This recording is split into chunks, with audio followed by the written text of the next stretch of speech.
Familiar with the evils and misfortunes that take place in African villages, you would think Clement Maosa's life story is straight out of a movie. The actor has had to endure poverty, witchcraft, suicidal thoughts, and the death of his parents in order for him to get to where he is today. Growing up disadvantaged, he grew up in a small village in Limpopo as the firstborn to 2 domestic workers. He spent his time herding cattle, goats, and sheep. He shared a room with his siblings. He used a computer for the first time in university.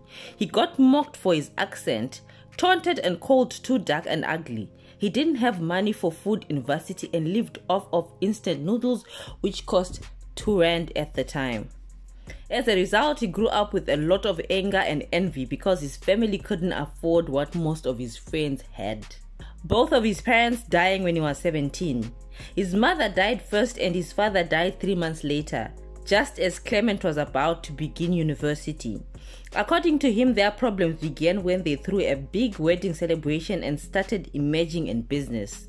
He believes witchcraft was the cause of his parents' passing because they started having health issues soon after they had their big white wedding.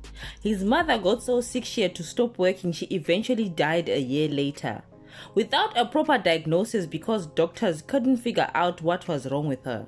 He himself had occasions where he saw creatures and people he couldn't explain. Even after the death of his parents, relatives, church members, and neighbors kept saying witchcraft was involved. He believed his parents would still be alive if they hadn't had the white wedding. Family war. After his parents passed, they were left all alone because his relatives from his father's side had always hated them, especially his mother, who they feel took away his father, who was their breadwinner. So after his dad's passing, there was war over his assets. Clement and his siblings had no choice but to leave that village and start over elsewhere.